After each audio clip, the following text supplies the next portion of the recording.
Every so often, there is a moment in time that has the potential to change everything. This is one of those moments. You just simply replace I can't with how can I. It's not your fault when unfair circumstances knock you down. But it's always your responsibility to pick yourself up, dust yourself off, and move yourself forward. If you're going to think like MacGyver, if you're going to switch from I can't to how can I, say yes, yes. Okay, now it's time to get to work. I want to talk to you about something called negative self-talk. Everybody in this room, everybody that's listening has negative self-talk, and it ranges from a little bit of doubt, a little bit of uncertainty, to downright disrespect. And only you know the level of negative self-talk that you have. I remember when I took a trip it was a retreat called Reboot with Jerry Colonna. Very, very, very good business coach. He does a lot of really good mindfulness type of things. So I'm there at this retreat, and Jerry Colonna sits me down and he tells me this story, this fable. It was a Buddhist fable.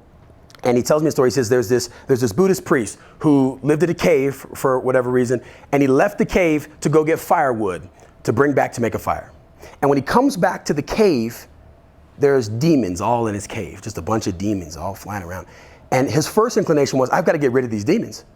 So he's throwing things at him, he's making a bunch of noise, he's doing all these types of things, and he says, and the demons don't care. And the demons are still there, and they're like, no big deal.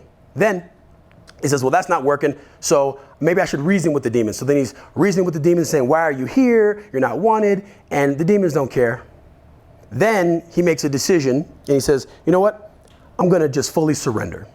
So he goes to the demons, and he says, I'm not sure why you're here. Maybe I'm supposed to learn something from this. Eat me if you wish. And then he began to start building his fire. And by the time his fire was built, the demon had disappeared.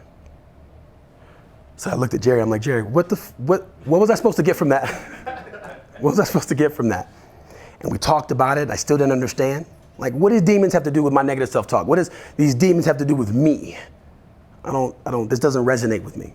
After a while, he helped me to realize that really the message is the Buddhist priest can't control whether or not these demons show up or not.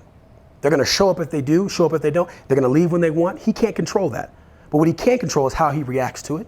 And he can control the fact that he came to build a fire. And the minute he realized that the demons couldn't stop him from building a fire, that's the true power. Still a little shaky for me. So I worked with Jerry, and I said, we need to come up with a 21st century tactic to deal with negative self-talk, because I can't get out there and tell people about demons and having the demon eat you, because nobody's going to really understand that. Maybe I'm wrong. What if I just said, hey guys, negative self-talk is like a demon, and when the demon comes, just let it eat you. So when I tested that, it really didn't work well. So here's the 21st century new and improved tactic on how to deal with negative self-talk. First thing you need to do, you need to create a persona. Create a persona. Give it a name. Explain what it looks like. Give it a personality. The whole nine. Now, I'll tell you what my negative self-talk persona is. It's Zertog. Zertog is an alien. He's from the planet Zertog. He likes to play basketball, and he's an asshole. Every time I'm doing something, especially things like this, he tells me, man, this is going to be bad. You shouldn't do it, man. You shouldn't do it. It's going to be bad. You're going to be embarrassed. And so when you're making your persona, I recommend that you create it as an alien form. Don't give it a human name, because let's say you named your negative self-talk persona Frank. So Frank is the negative self-talk person in your mind. And every time Frank is saying negative things, you're like, oh, that's Frank talking again. When you're at a networking event and you meet somebody named Frank, you're going to be like, Frank. All right? It's not fair to Frank. So we want to keep it in the alien form, okay? We're going to keep it safe, keep it in alien form. So that's the first thing you want to do, is just keep that alien form, make it a persona. So your negative self-talk is not you talking crazy to yourself. It's Zertog talking crazy to yourself. And if you can't think of a name, you can use mine. Zertog, it's cool. We can all have a Zertog. Next thing you want to do is you want to talk to it. Zertog talks to you all the time. He tells you you're not good enough. He tells you that you shouldn't do it. He tells you that it's not going to work. It tells you all these things. So you just got to start talking back.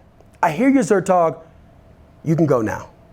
Hey, Zertog, I heard what you said. I know you're scared, but we're going to do this anyway.